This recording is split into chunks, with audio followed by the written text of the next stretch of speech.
Koimore nyakoronga jwanga geno mara enirio makare machiegni chenro eno imore tariko 9 dwe mar 3 2025 odhiambo bende koth mapek osechako chwe pacho kanyetewa ma Nairobi kama bende wakelo ni ler kotenre kod koro mogol kod jogo magin jolony wechego mag futo makolo ase kabende geno kodhe makamage pacho ka kuonde opogore amila nyakoronga jwanga kabende weche mag chiwo e kanisni kachiel kod wechego mag tiyo kanyakla kin jatend ODM Raila Odinga kachiel gi jatend Kenya William Ruto medo nyolo paro opogore duto waikore chenro maro imore kaka pile roko pachi e lawo marote machuoke na Rio Adek auchelo no kabine wantie live Facebook Ramogi TV ke igwema X kachiel gi Ramogi TV Kenya mbui mar YouTube magetu weche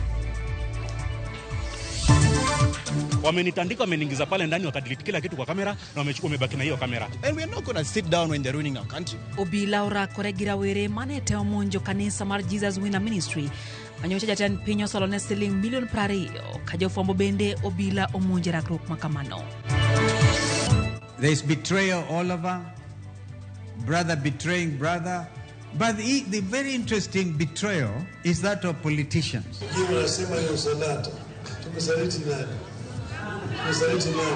Kalonzo Musyoka yuak ni Raila Amolo Odinga ondhoge ka Raila wuon to kwero ni pok ondhogo ng'ato. Nenyocha juzi wewinjoka ne kijana na achiel kuom gigolo pikipiki mangato mon wangre 100 to onge action moka ongani pod mana oko kendo sani nyoro ngani onego ngato kuma dhano nitie machive nitie polisi. Familia ma wuod gi nyocha onegi bang' tulo moche kar kunyo kuoyo e tong' mar Sia West gi Ugenya yuago ratiro.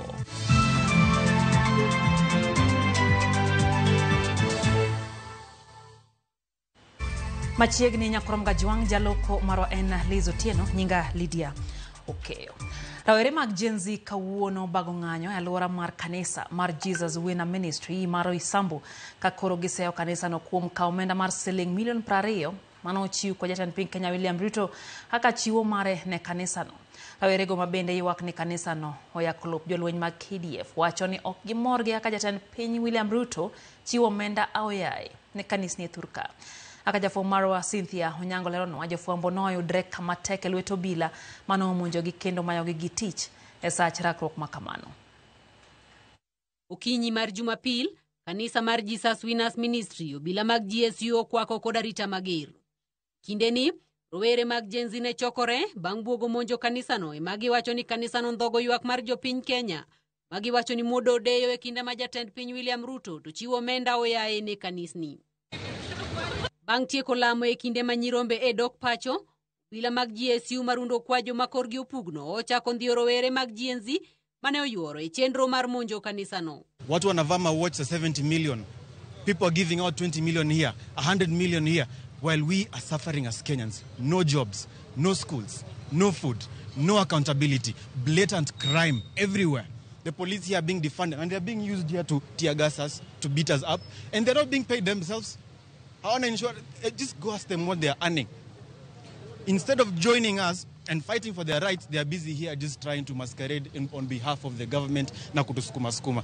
Ka ema jofwambo bende ochopo gigi mag tich mar menyo ndhicho mar jopiny ka e kinde ni ema obila ondhi e Kare Mulindi ma en jago picha mar kambi Royal Media Services kinde ma omako tipo mar obila mane rakore gi rawere inongwano gi kasogi e igari. GSU walikuwa wanashika vijana wakeka kwa gari, so nilikuwa napiga hiyo shot, wakanikujia. Wamenitandika wameniingiza pale ndani wakadelete kila kitu kwa kamera na wamechukua mebaki na hiyo kamera. Wameninyang'anya flash disk nilikuwa nayo, wamecheck kwa mfuko kila kitu kwa simu yangu wamedelete. Wamemvurutanisha hata wange arresting has an order. Una arrest mtu ukiwa soba, sio kama umekunywa pombe na hata walikuwa nanuka pombe. Wamevunja kamera zake, wanamweka hata wanamuitisha pesa na akiwa huko wanamuitisha pesa bado. That's bad. Na hata vitu zake wajamrudishia. Bang' dicho mar Kare Mulindi, obila okawe kendo loro ne kanisa mar Jesus Winners Ministry kama ne gigoye kendo gimaye gige duto mag tich. Mirima mar oganda neno kaka igoyo jofwambo kendo imayo gige gi mag tich olandore ka e kar Saboro. Kindeni ema jopinyo bago ng'anyo kendo moko mache chunya paya Madhika Road. Thoth mar odiochieng' ma kawuono apaya ni Madhika Road e kar wilruok geche mar Isambu ne okalre. Jopinyo moko mach kod tail mag nyamburko e ndara kendo geng'o kuonde mikalo go ka obila to wito ne gi iro malungo wang' nyaka kuonde mag tich. Ka lwasi ne chalo mar tuk paka kod oyieyo. Bila ni ajukou ka jopiny bende ni tem kadangi makwa. Ite injuro gi jopiny ka geto bila to bila bende duoko iro maralum ma piacho kor yamo gi iro motwere. Obila bende oyudore tich nyadiriyo. Geng'o jopiny kik wang' apaya kod ywero mach mondo geche okal. Ne rowere mag Gen Z giramo ni jotelo nyaka winj ywak jopiny kendo chop singo margi. Ka nyirombe mag kanisa ni to kwayo Gen Z mondo luor ute mag lamo kendo lero ni ging'wono negi e mago duto magisetimo. There were some who were arrested early morning, but Bishop have said that they should be released, not be harmed. And amewaombea watu wa msamaha, wasamehewe. Ile kitu nataka kuhimiza watu in Kenya and in the whole Africa. Africa and Kenya is a chosen land of God. I would love people of Kenya and the whole Africa to just respect the men of God. Cynthia Onyango, Ramogi TV, Roy Sambu, Ebomama Nairobi. Jatend piny Kenya William Ruto wacho ni onge ng'ata kata gimoro amora mabiro mone golo chiwo ne kanisni ma pachoka. Kowacho ni piny Kenya en piny maluoro Nyasaye kendo gibiro dhi mbele neno ni kanisni ma pachoka omisir kendo ger. Nowuoyo kinde manoyore nyasi mar lamo e kanisa mar AIC Fellowship Annex Eldoret kama nomedo siro okang' mar riwo wi oganda jo Kenya kaka yor kelo kwe kod dongruok e thur kae. Jatend piny Kenya William Ruto kawuono noriwore gi oganda e lamo e kanisa mar AIC Fellowship Annex e boma ma Eldoret. Kata obedo ni rawere mag Gen Z osebedo kaka soliet ne jatend piny kuom chiwo manogolo ne kanisa mar Jesus Winner Ministry, jatend piny omedo singo chiwo sir ne kanisni kowacho ni onge gimoro amora kata ng'ata mabiro tame siro kanisni ma pachoka. That controversy about giving, about building churches, and about the place of God in Kenya, mimi nawasihi ya kwamba musitishwe na wale ambao wako kwa mitandao ati wanajaribu kutuambia ya kwamba hatuwezi kujenga kanisa la Mungu. Tutajenga kanisa la Mungu Kenya hii. Sijasema wapende wasipende, sijasema hivyo. Lakini tutajenga kanisa la Mungu Kenya hii. Wale washirika wako kwa makanisa ni wa Kenya. Na wewe ni raisi wa Kenya. Na hii ni Republic of wakati unatusaidia saidia kanisa zote kwa sababu wote ni watu wako. Omedo siro kang' manokao mariwore gi Raila Odinga kowacho ni riwruok makamano ok en mar yombo e yiero mabiro to en maneno ni piny Kenya obedo gi kwe kendo nyayo achiel mar oganda. Competition is good because it gives us winners and losers. Unity is better because it creates a win-win formula for everybody. It creates winners without losers. Nobody loses in unity. Everybody wins. Bwana anasema sisi wote tuungane. Sasa wewe kama Mungu ameweka mkono, wewe ni nani kuweka mguu? Ogoyero kama wane jotelo ma pachoka ma oseriwore kode mar bero piny Kenya kowacho ni okang' ma kama biro medo neno ni piny Kenya obedo kod dongruok. Tunaunganisha taifa letu la Kenya sio kwa sababu ya kugawana vyeo ama kupanga ushindi wa siasa. Tunaungana na tunaunganisha Kenya kwa sababu ya kupanga vile transformation ya taifa letu la Kenya itaendelea kwa kasi, ndio services ifikie wananchi wengi zaidi. Kama kuna Mkenya kabisa halisi mwenye hafai kuongea kuhusu ukabila ni mtu kutoka Central. Kwa sababu ukienda Turkana yeye ndiye anaongoza biashara. Ukikuja hapa Eldoret yeye ndiye anaongoza biashara. Ukienda kule Kisumu yeye anaongoza biashara. Lakini unasikia kuna mwingine anasema sisi watu wa mlima. Sisi watu wa mlima musiguse mlima. Moko kuom jotelo manoyore nyasi no jiwo oganda mondo miondikre okumba manyien mar SHA kaka yor jiwo yore mag thieth e pachoka. I had all thought of a very radical decision that we remove medical cover for all parliamentarians, wale wadosi wote, civil servants, wote twende kwa SHA. If that is the language they will understand, because wewe umejitolea kila mwananchi apate mambo ya afya kwa karibu. But those who are privileged are the ones who want to mislead the rest of the country. Jatend Wiper Kalonzo Musyoka owuok tung' mosuo kod ogai mar ODM Raila Odinga e wach winjruok gi duond bura mar UDA kowacho ni ODM ondhogo Azimio. Raila Odinga kod jotelo mamoko mag ODM to oke kod wachno kendo wacho ni onge ng'ama ng'idhogo. Walter Nyambaga ntiere kod ler. Eka olosi kinde lamano bage kanisa moro Nairobi, jatendwe Papati Kalonzo Musyoka koniko pogore kod midhiero mag mibadhi mokwako Kenya. Midhiero machielo maduong' en mar jotelo mag siasa mondhogo jowetege. Kalonzo koni riwruok mar Azimio ondhoge kod duond bura mar ODM. There is betrayal all over, brother betraying brother. But the very interesting betrayal is that of politicians. Politicians are amazing. Please pray for them. I'm one of them. I think we should all be gotten hold of, taken to Uhuru Park, because that's what Bishop Nganga said. You go to Uhuru Park and repent together with the nation. So that never again will political leaders come before congregations and show the amount of wealth they have stolen from their people. Kata kamano, ogai mar ODM Raila Odinga Kalonzo e kaunti ma Migori, to koni onge ndhok moro motimo ne riwruok mar Azimio. Kaka ilieko, Raila oloso kaisire kod jotelo mane otene e gwengego. Wengine wanasema ni usalata. Tumesaliti nani? Tumesaliti nani? Hakuna mtu tumesaliti. Tulikuwa tayari tumesema tunataka kuendelea mbele na watu, na wao wenyewe nikamwambia tuendelee mbele, wakakataa. Nasema mara Raila akatuuliza. Mimi niliwaeleza. Singewaeleza? Hakuna mtu sikuongea naye. This is the time that courageous and focused leaders know what to do. I can see some bitter fella beneath some tree talking bitterness. This is not the time for bitterness. Nobody eats bitterness. Nobody lives bitterness, and nobody prospers through bitterness. Because our country needs unity. Ile uchungu mama ambaye ako hapa Migori, Mama Kinyi, anasikia mtoto wake akikosa chakula ni sawa na Mama Njeri. Si ndio? We have more that unites us in our country than what divides us. E barua mondiki kod ogai mar ODM Eroko Jolo mabende en gavana ma Kisumu Profesa Peter Anyang' Nyong'o. Bende olero ni Kalonzo kod Gachagua kanyakla kod kwethge osebedo karomo.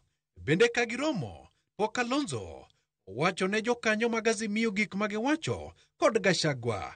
Nyong'o odhi mbele ka wacho ni ka ODM kod UD obedo kod ogirimiti, to ok owinjore wachno oram Kalonzo kata matin. Makmana ni en be orwake ka en bende chunye gombo donje kanyaklano. Kamachielo alamano yuore kod jatend piny William Ruto kanisa mar AIC Eldoret, jaod bura ma Lego Songa Samuel Atandi to ojiwo jodito mag ODM kod UDA mondo kik we ng'ata oko e kata mana Kalonzo Musyoka. I wanted to urge Your Excellency that you should not leave anyone behind. I know there are many leaders out there that are still out there. They are talking, they are saying, maybe the president is only interested in a few people. I wanted to urge you that even our brother, this Wiper guy, we need to bring him on board, Your Excellency. We need to bring everybody on board. This journey for the prosperity and unity of our country should be for everybody. Walter Nyambaga, Ramogi TV. Limbe mar Raila Odinga e alap tuke mag Gusii Stadium no obedo gi koko kama kuom johera mag adhula e alabno no chako goyo koko kawer ni jatend piny Kenya William Ruto nyaka dhi pacho. Mokuom johera go no chako wuok e pap e thuolo no. Kata kamano jotelo go moriwo koda ka gavana ma Kisii Simbarati no temo ywak kata twak gi jopiny. E twak mare pauno Raila no dhi nyime gi oganda kowuoyo gi joaba Gusii mowacho ni osechung kode kuom thuolo malach. Bende osingo sirne klab mar Shabana koyango ni obiro dok kono matwak kodgi.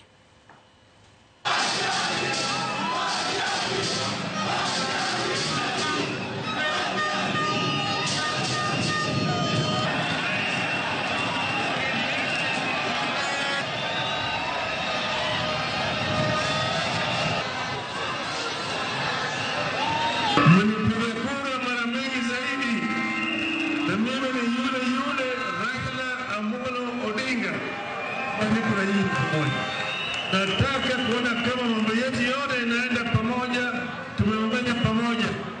Wale ambao wanafanya ngwe shauri yao.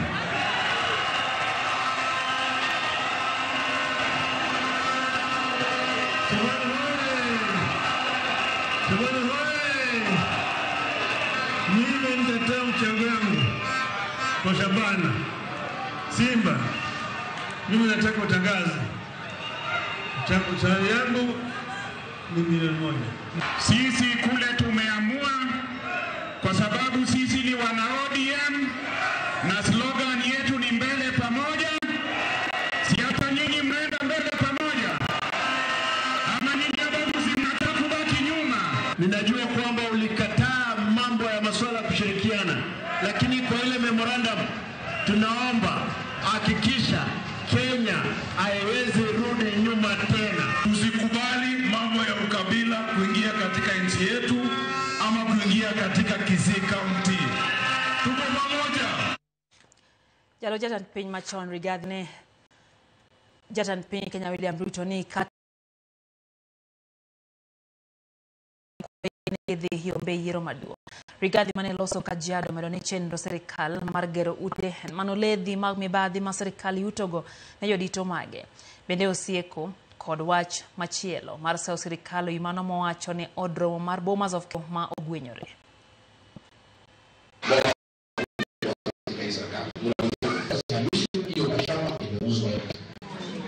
Mpaka makanisa ya Catholic, SDA ile iko ndani ya jela yote itabomolewa. What was happening is a distraction. We are all fugitives to remove ourselves from the focus. Tumesikiza Wakenya wametuambia what we need to do. Na mchungaji amesema mnaomba tunatisema. Kaporong'yo mago mag siasa jotelo e kaunti ya Migori osiro girimiti e kind duond bura mar UDA gi ODM hagiwacho ni riwruok makamane kind jatend piny Kenya William Ruto gi ogai mar ODM Raila Amolo Odinga dikelo dongruok e gwenge ma Nyanza kod Kenya mangima. Bende gikwayo jodak ma Nyanza mar tiyo gi thuolo makamano mar timo ohala kod piny owacho mar yudo dongruok moloyo siasa mag akwede. Reporter Marwa David Abonyo ntiere kod ler koya Kisumu. Ya kuunganisha taifa la Kenya iwe taifa moja. Bang' jatend piny William Ruto kod ogai mar duond bura mar ODM Raila Odinga donje ogirimiti mar tiyo kanyakla, jotelo makaluo medo chiwo pachgi. Mane en jaod bura manyatike Edik Omondi Anyanga, ma en jakom mar weche mag nuclear e sirikal, wacho ni en thuolo maber ne oganda ma Nyanza mar seto dongruok e sirikal. Mano gima duong' kabisa ne joluo. Nikech ok inyal bedo oko mar sirikal mi bed dhano. Sirikal ema nigi mwandu te, sirikal wuon signature, to signature nyaka bed go machiegni mondo gimoro amora losre. Omiyo signature manyo Raila ogoyo gi William Samoei Ruto biro konyo joluo e gik mang'eny. Jaluo biro goyo ohala gi sirikal. Jaluo biro kawo dongruok madongo e national government kadhi koni. Kendo jaluo biro winjo pogruok koro kabisa. Bende okwayo joluo mar tegre gi siasa mag akwede e kindeni kendo keto maino e kelo dongruok kaluo. Ok inyal bedo piny kata kona moni wacho ni gini ok dhi budho, ni ok dhi budho, ni wang'eno dhi ketho kaka moko osekethore. Bed ng'ama nigi hope ngima. Bed gi yie ni nyalo timore. Jotend duond bura mar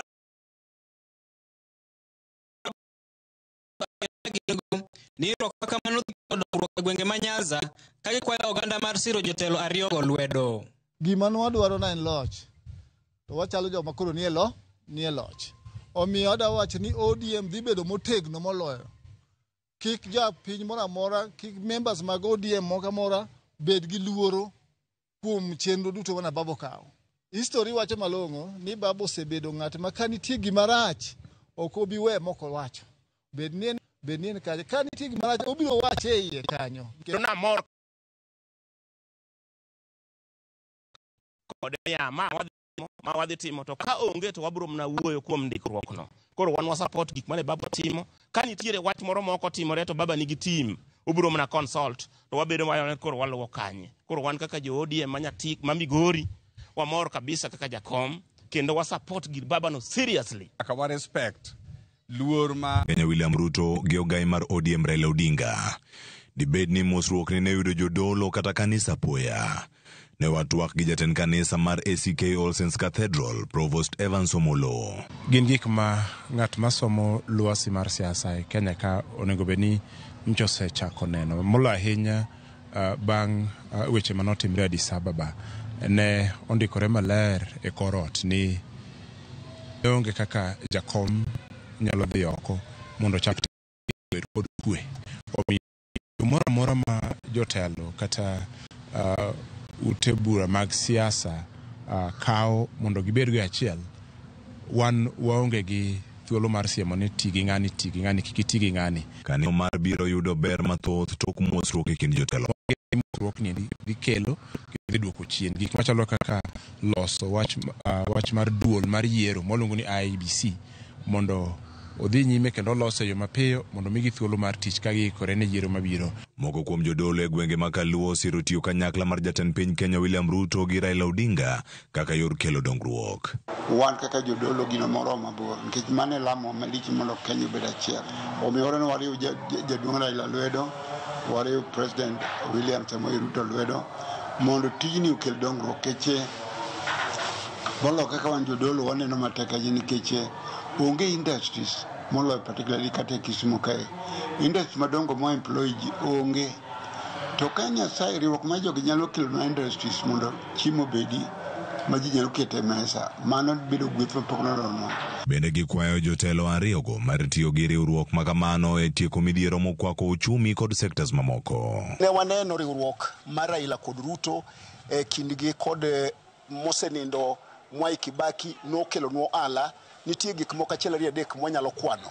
Kanyege riwore kod President Uhuru Kenyatta bende waneno benefits. Koro kata sani chunya oyie ni riwruok margi nitiere kod ohala maduong' moloyo ne wan oganda mag joluo oganda nagi. Kaka kanisa chungwa en ni mondo mosruok manyo betie niendi kik bed ni weyo sidieng mar oganda moro oko to kelo oganda jo Kenya duto ka achiel mondo kwe bedie, mondo wane nyak mar uchumi marwa kadhi nyime e pinyo mar Kenya.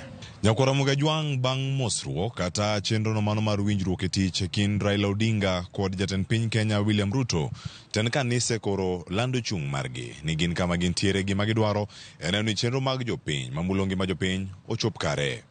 Cleophas Oluoch, Ramogi TV, Nairobi. Dakan prayo kod ariyo bang' saa adek mar otieno chenro en oimore kendo ripod no mokel gi Cleophas Oluoch tero yo mokwongo kapok wadhi e yueyo na singo kao pacho Nyakwara Mugajwang auki dibo kantiere Ulanda. Wacho ni Raila Odinga omed donja sirikal nyaka ndani kasto gitem gikonye Nyanza e thuolo ni magiyudo okne gidonjre singo misingo to okrum. Joshua Okeyo kawuok Seme wacho ni entie korwenje okwedo winjruok mar Raila gi Ruto nikech gik maricho giumo to mabeyo gipogo mana gin kendgi. Mano pache. Neno bende ote kanyo mar Moses Jakinyozi wacho ni entie Ombek Center wacho ni kanisa wacho ni oyie gi Gen Z nikech kanisa achiel ok nyala pang mar choko ne $100,000 to jo Kenya to chandore giduoko bech mwandu mochuno mondi piny heka gigol pesa giter ei kanisni oganda hinyore. Ano ote bende kanyo moora gi David kantie Uyo Manaya. David wacho ni en chenro mar oimore kaka pile Ramogi TV nenore maber ahinya kaeto wacho ni Gachagua emo wuoro kaka koro rodho wacharodha. Wacho ni kanisa oken kar siasa, altar nyaka koro miluor kaeto komos mage ne Harrison na kendo kantiere Katolo kachiel gi Kennedy Ondijo gi Masi ntiere kuondego giwacho ni gimoro ahinya gi chenro kamana ahinya kumote Mario. Ano bende ote mar Mandela Oniala kantiere Kibiri Ward wacho ni ne budho gi family mare kod min gi Chris Oniala wacho kanyo ni kiny hukom chieng koro wacho ni oselal kendo koth koro chiwo gando wuogi mondo mi okum. Wacho ni pesa mikwore kanisa nitie kaka ji thiedhre gode Kenya. Erokamano ahinya. Kauli Bernard mano sergeant Migori County wacho ni entie kodwa kijende mag Gen Z wacho ni tinde itiyo godo mondo mi okel ng'anyo. Baba chik matie Kenya kae wacho ni kijende chal ka gima ntiega kitiyo gero kamana anya Bernard Kauli komote mari beno kanyo ote morgi Perez Willy Perez wacho kacha ni Ramogi TV ka intiere Ombek Kodera gimo wuoro heni obilo lokore go nyaka ng'ate tije moto nyaka kamera wacho ni kendo masogi e kanisa wacho no tiyo mosanya na anyuola mar Kayanga kuom tho mar Nyaugenya kata wacho ni Nyasaye mondo migi kwe kinde abende koro gintie kolet makama mosa ahinya kuom lal mar Nyaugenya Nyasaye mondo mi oho anyuola. Ano bende Joshua wacho kacha ni entie kod Otiena Guny Jakano Kimera wacho ni entie kodwa ne junction kata wacho ni weche matimore pacho kae mama kodho oganda jo Kenya nyaka sani entiere kodwa e chenro ne odhiambo makawuono. Peno kanyo ote mar James wacho ni en bende weche gichopo ne makare kata kamano wuoro gik matimore e pachoka. Vitalis wacho kata ni en Vitalis Ochieng wuodo game karariu wacho ni tok teko maruto keto go oganda jo Kenya ok ber. Wacho ni bedo ni osol ne kanisni to okrach kata kamano okwongo ng'iye hali mar jopiny nikech wacho ni jopiny ema sani inyore kendo kaka ji konyre onge. Sam kawuok Migori wacho ni Ramogi TV ler ahinya. Wacho ni Gachagua ne be wiye ber adieri ma kila saa wacho ni osiko wuok gi weche moko matuch. Wacho ni olendo molo jofuambo. Wayo matena maino yumore kikidhi mabor.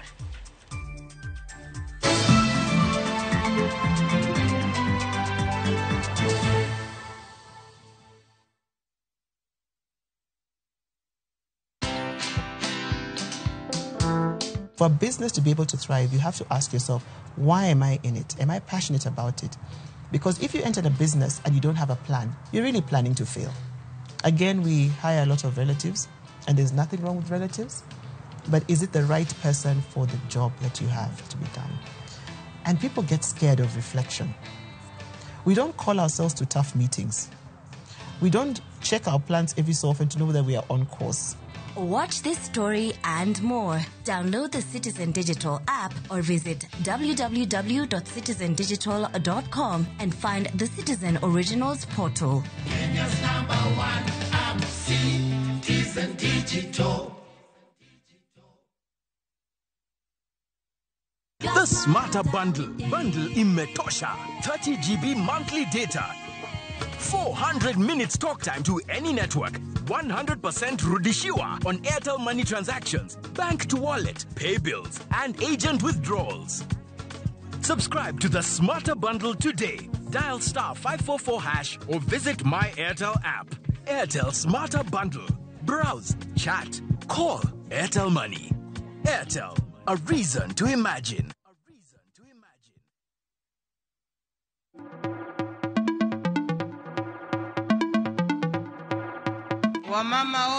Women are the pillars of society, breaking barriers in the workplace and their communities. This March, as we celebrate International Women's Day, Viusasa honors and applauds the incredible women in media and entertainment.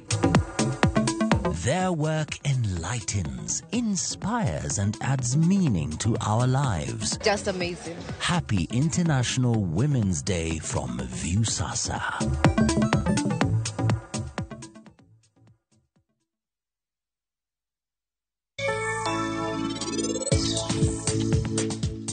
Okabiwuok yo mayot kamano kaka ini paro.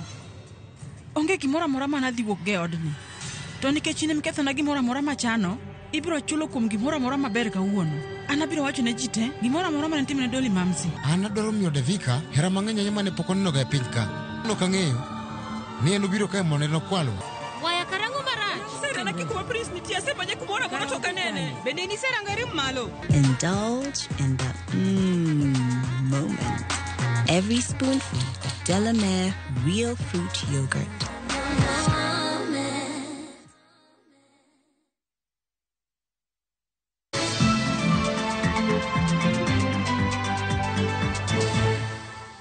Machiegni kero nyakora mgajwang chenro eno imore wadhi mbele gi weche manyien. Familia ma wuod gi nyocha onegi bang' tulo muoche kar kunyo kuoyo e gweng' Manyandori e Gingaura Nzoia kind sub-counties ma Siaya West kod Ugenya dwaro ratiro. Tulo nyocha omuoch e bura manyocha oluongi gi jotend nanga e gweng'ego mar temo thego ywaruok ma osebede kind oganda ma kunyo kuoyo kanyo. Gino mano lokore lweny kendo kelo masira makamano. Otieno Daniel ntiere kod ler. En tulo manyocho muoche kind jokuny kuoyo mawuok e sub-counties ma Ugenya to kod Siaya West. Manoweyo ka Godfrey Oloo manyocha en jakom kar jokuny kuoyo ma Kanyalaro kowito ngimane. Oloo ne ogo ma onegi e tulo no manyo muoche we ywaruok wi kar kunyo kuoyo.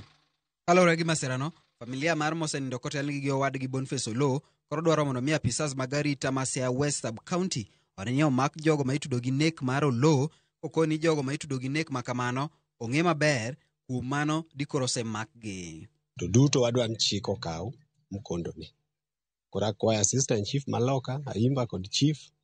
Nukok gikao kijana no kawuono, kijende go mak kawuono. To koro wan kaka family kata jogenya kik wabed blamed. Familiano mane oloso e kinde ma gidhi e tesendo bila mar atado mayudore Ugenya mondo mi ging'e kama obila osechope gi nonro margi ne oten gi MCA ma West Ugenya Ward Oduoro Dongo obedo dwaro mondo mi omak jogo ma itudo gi nek makamano mapiyo. Koro wachope ne nyaku make sure ni ukao chik mondo chik oti kaka chik dwaro. Tawacho ni police nyaka make sure ni bwana jogo omaki watimo investigation nonro makende ka jogo ne iye. Mako ginyalo mako jogo tabro lead my team mondo wamak jogo wawegi. Korka kore ruoth ma West Ugenya Freddy Kodongo onyiso familiano ni nonro pod dhi nyime kolalo ni meko mag achijego inyalo tim mana gi apisas mag arita ma Siaya West kama ne nek makamano timore. Ka bende osingone familiano ni gibiro yudo ratiro ne wuodgi. Cases sama timore kisheria ichako luwe kod kama gimoro timore. Koro being ni timore the other side Siaya sub county. Koro ase advise familia mondo dhiyo Gilim police station kata police post man machiegni uranga kanyo mondo gifuatilian to atwa mane mosekau ne joma nyoro tim kabila ne nyawadwani. E sama nyuola olo dwaro ratiro ne wuodgi, dwaro nitiere mondo mi otieki ywaruok ma osebedo e kind oganda makunyo kuoye gwengego kaka yo mar geng'o tulo manyalo timore kuno e kinde mabiro. Tino Daniel Ouma, Ramogi TV. Tulo podo ni ane kind oganda modak e tong' mar Kisii kod Transmara kanyaka sani ji adek osenegi. E lweny manyo muoch kendo nyoro, jago moro ma jahigni 26 ma nyinge Leonard Okemwa nyochuo gi asere ma onegi. Anyola mare mawuok e gweng' ma Nyamondo odong' kod kuyo kaluwore kod masira makamano. Jogweng' makono koro nitiere kod penjo mathoth e wi arita margi. Jatend migawo mar arita Kipchumba Murkomen bende igeno ni dhi timo limbe kono marango chal mar wach.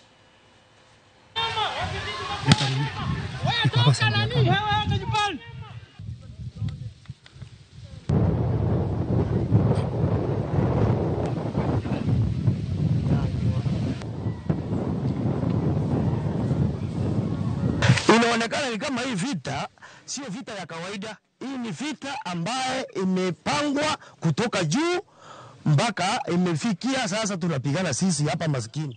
Hakuna kitu tunafikania nao. Ng'ombe ilivyo huko mbali hapa kwetu.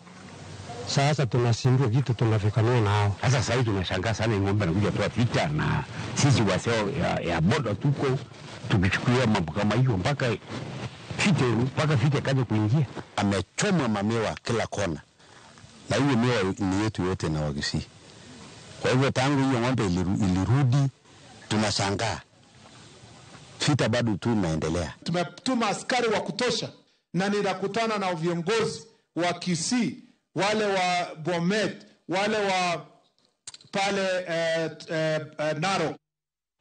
MCA Maward Madela e kaunti ma Wajir Yusuf Hussein Ahmed manolal dwe mar 9 higa mokalo gikone to yudi kendo ochwale osiptal ma Nairobi mondo mi onon chal mar ngimane. Nodong' mana ndalo 4 kende to thuolo mar bedo e apisi kaka MCA rumo ma en kaluwore gi pend chik ma pacho kama yango ni MCA ko bedo ni onge apisi kuom thuolo mar dwe auchiel ka dweche auchiel ma onge rusa to thuolo ne mar bedo MCA rumo. Jotelo mawuok e gwenge manyandwat kotene gi Senator Mamandera Ali Roba onyiso mor margi kuom maneno MCA no ka bende giseyo ndicho ma osebedo katimore Thurka. MCA no yangore ni nondi tarik 13 dwe mar 9 higa mokalo e wang' apaya ma Enterprise Road alwora ma Industrial Area Nairobi. By unknown people who are masked. You are also aware that he's not the only one who has also been missing or abducted. Another prominent elder called Mzee Omar Mohammed Nur alias Mzee Dua has also been released, has also been dumped in Isiolo this morning. And I want to appeal to the leadership, wherever they are, to come together and bring to an end this phenomenon. It only damages our national reputation. The ones that dropped him back and the ones who picked him from the streets 6 months ago are believed to have been state agencies. And if anybody is found culpable or is capable of any wrongdoing or suspected of any wrongdoing, there is no harm in processing the individual in line with the requirements of the law. Myself, I've cried in public, I've cried in private, just to find the MCA, the whereabouts of the MCA, as we find him today. But migao makoro chal mar kor lwasi pachoka Kenya Meteorological Department koro ni koth mapek nyalo chwe chakre kawuono Jumapil kendo kwako gwenge molworo nam Lolwe, milambo mar Hoho mar Okak, gwenge machalo Nairobi kod mamoko. Otieno Daniel ntiere kod ler. Mar dweche buora osekelo pek ne oganda to ahinya ne jogo ma osebedo ka ikore ne pur.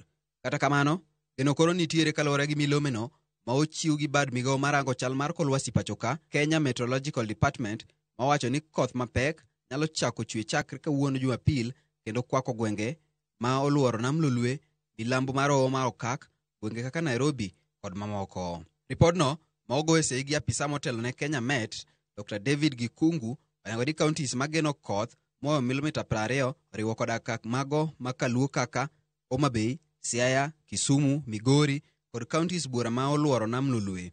Counties mamoko gin kaka Kericho, Kisii, Nyamira kod mamoko.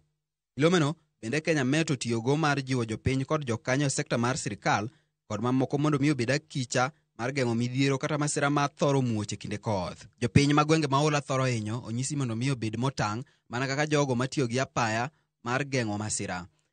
Kenya Met ojiwo jopiny kik buogi e tie yiende kata tenore dhoudi kata dirisni mag chuma e seche ma koth chwe kaka yorno mar geng'o masira mar mil polo. Jokor chal mar kor lwasi wacho ni kodhno nyalo chwe moluwore nyaka tarik 11 dweni. Tieno Daniel Uma, Ramogi TV. Ekineni maigeno ni koth mapek biro chako chwe e kor gwenge mapachoka kaluwore gi milome ma osegol gi bad migao mochung'ne koro futo mar yamo e kor lwasi.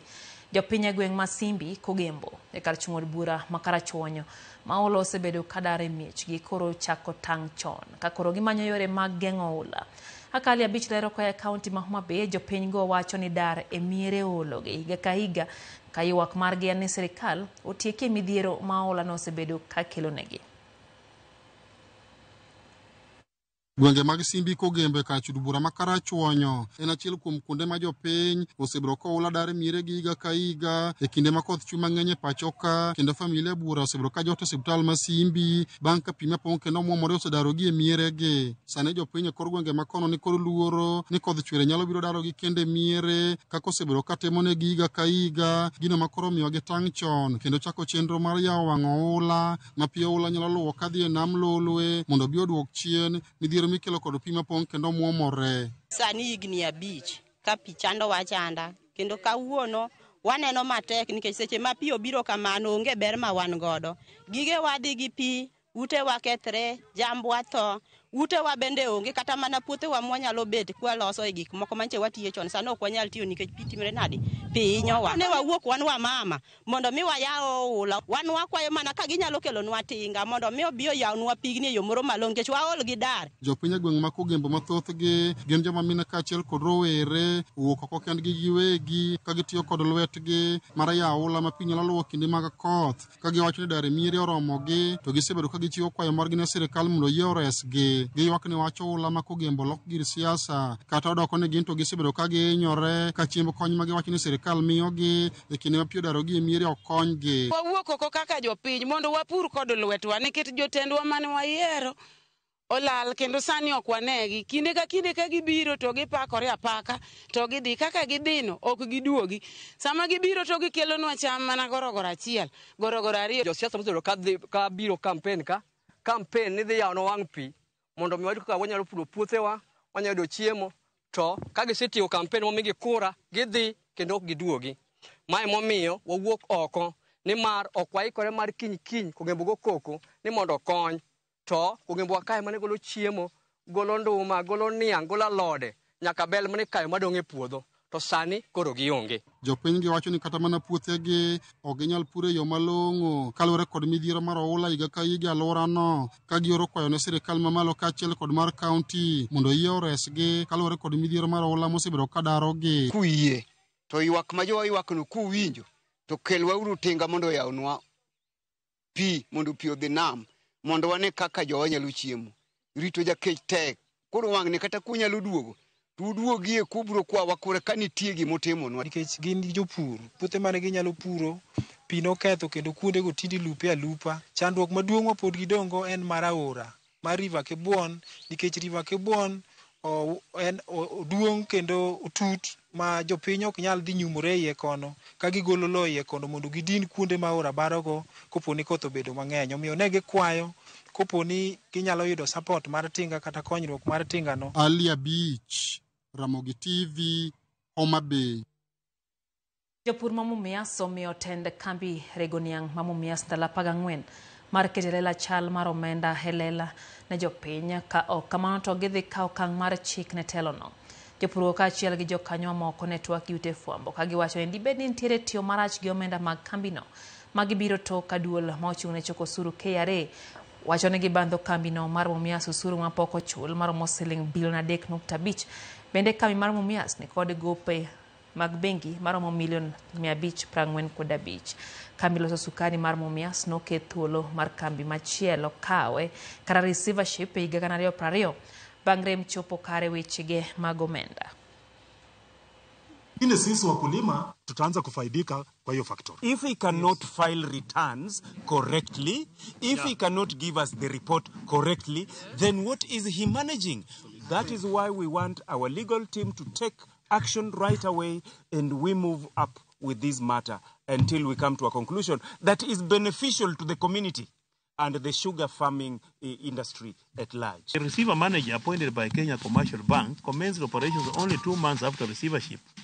The $6 million question here is, where did he get the cane that was claimed that it was insufficient at the time of closure? There was no feasibility study and or survey conducted, and even the valuation report of the company assets and whatever was not done. Chenro masako it kawuono Nyakuram Gajwang' jafo marwa rango jogo mosebedo johera mag Raila Amolo Odinga matuklu kendo masani medo chiwo pachgi e winjruok manyocha obede kind jatelono kod jatend piny Kenya William Ruto. George Bodo en achiel kuomgi kendo ne owinjo humbe motelo ne yiero kendo kata bang' yiero sani giwacho nang'o Nyakuram Gajwang' otanyabagane gi mathoth.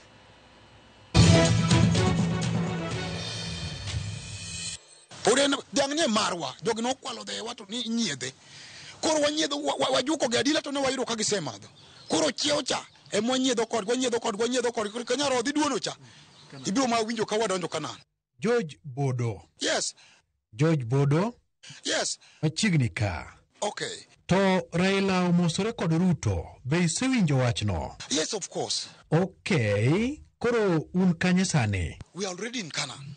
Kanan ka uchope udhi bedo kure? Kombe kore wen wadonjo kan wasedonjo.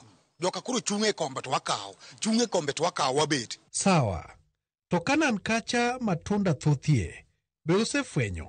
Koro wadwa ni wachak chamo matunda. Olembe mage? Kiko bida Kanan wadwa ni mundu terwa kama olemo nitie, sandra nitie wakaw, kama ni maembe nitie wachamo. Jaduong' Bodo. To chak maradila be yudore? Chak bi wadwa ni ngiswa kama chak nitie gi mor kich. Wadwa ni wachak chamo gigi. To mor kich? Gi mor kich. Wadwa ni wachak chamo gigi. Olembe mabeyo gik mabeyo mani Kanan. Wadwa ni wachak chamo gi. Kik bida kama ni wawacho gi dhok to gitimre. To ne jotendwa ne uru kaka wasekedo gi party. To awinjo ni Ruto kod Raila ema pogo gi keni mag sirikal. To kik ubed na ne Raila Odinga kende. Koro idwaro nang'o jaduong'? Wadwaro Uganda wa mag Luo. Sana Uganda wa mag leaders bagwa mag Luo. Miwa uru matunda ka kata ko winjo ni nyithindo moko nyithi Luo moko olembe ko wuok to upononwa wati olembego. To jok ma wachni chal ka gima ochwanyo inyalo chuto negi paro mane? An gima nyalo wacho en ni jogo gibeda kaka ginno to nikeche nyocha gimor ka gichikore. Aya Bodo ang'eni nyocha iluwo wuodh Raila Odinga piny Ethiopia koduogo. Jakom nowuotho nade? Kanyo oa Ethiopia. Jakom donjo ni tap. To ker matiyo sani William Ruto oringo romore ma jakom e wang' rangach. Ka jakom pok odonjo kata oketo bag ne piny. To romne mana gi rangach tae to ter jakom e abila. Ikoni kapok jakom oketo bag To ang'o motimore? Kaja kompo koronjo kata otoketo bag ne piny. To romni mana gi dhoranga tae to ter jakom ya bila. Okay, to Uhuru Kenyatta to? Uhuru bende.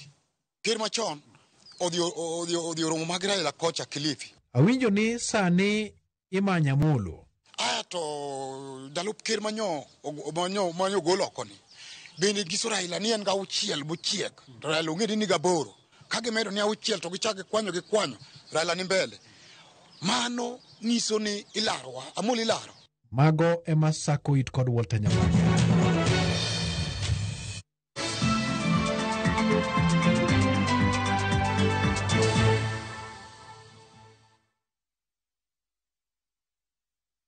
Explore the Holy Land this Easter na View Travel. Embark on a 6-day Jordan adventure.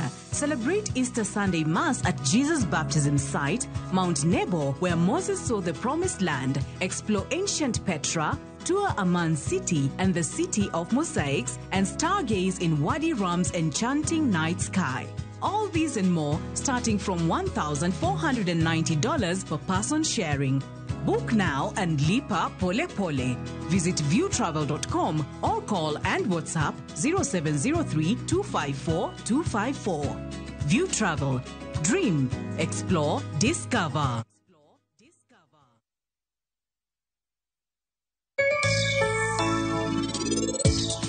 Penj laktar ko kalera mugi TV ngima en mwandu iluonga ni Ruth Otieno kende nga morna mar bedo kod odiechieng kod odiechieng. An adwaro miyo Devika hera mang'eny ahinya mane pok oneno ga e piny ka.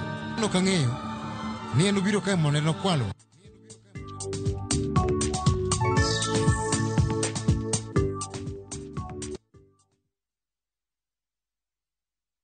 Na kuungamia Mungu Mwenyezi, nanyi ndugu zangu, kwani nimekosa mno kwa mawazo, kwa maneno, kwa vitendo na kwa kutotimiza wajibu. Nimekosa sana. Ndio maana na kuomba Maria mwenye heri, Bikira daima, malaika na watakatifu wote, nanyi ndugu zangu, niombeeni kwa Bwana Mungu wetu. Mungu Mwenyezi atuhurumie, atusamehe dhambi zetu, atufikishe kwenye uzima wa milele. Amina. Dial *811*415# to get ungamo la dhambi.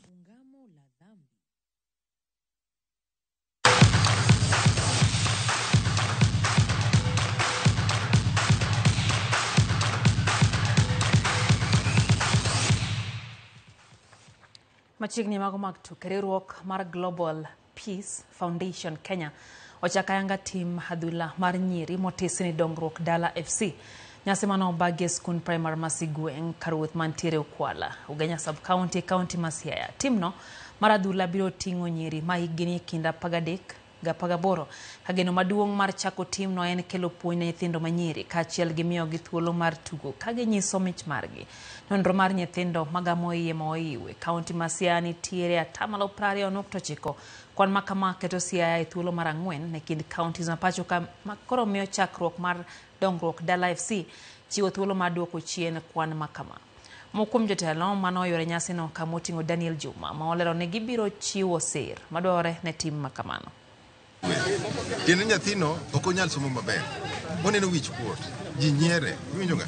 Koro gikainago aibu ndogo makamago ok wadwa mondo nyithindo gibed ni they are focusing. Niwach wich kuot, you know, dhier duwe en gima natural. Ontie chuo maondogi ni, you know, gitim kod yosiep ai to nyiewo ni sanitary towel. Nitie chuo maken gin chuo manade. Tim Kenya jotugo manyiri ma higi ne piny mar 17 Junior Starlets omwalo pacho ka odiochieng' ma kawuono hagiwuok e piny mar Uganda kama ne giloyo Uganda gonde 2-0 tielo mokwongo e tuke manyotiko tuke mag pinje duto. Timno nomwalo lap ndeke ma Jomo Kenyatta kama norwakgi gi johera mag tuke adhula tok bedo gi tugo maber. Kanowuok gi jofwambo, kocha Mildred Cheche nomor gi duoko kata kamano nolero ne nyirigo nyaka tiek tich e tielo mar 2 ma ibiro bagie pacho kae. Tielo mar 2 ne ibiro bagi tarik 16 kendo ponone gi Kenya oloyo Uganda gibiro rakore gi jaloch e kind tim mar Ethiopia gi Cameroon. Kenya nondiko historia kuom thuolo mokwongo tugo tuke mag pinje duto mana obagie piny mar Dominican Republic.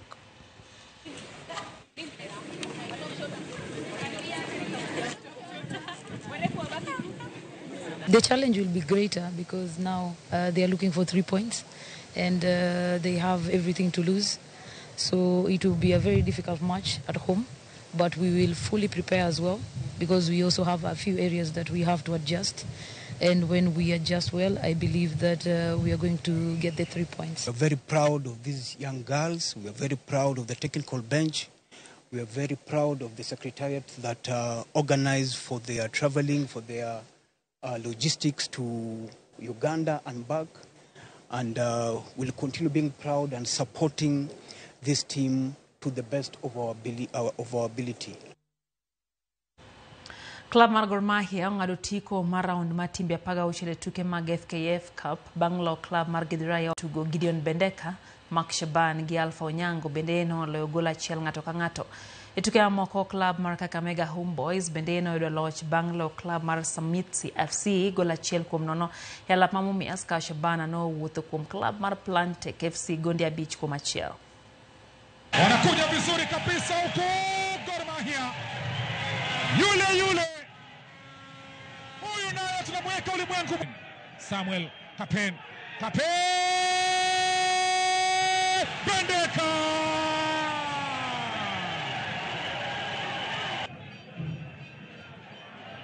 Samuel Kapen 0. Mark Shaban babatiza kwenye makalio. Piga Alpha.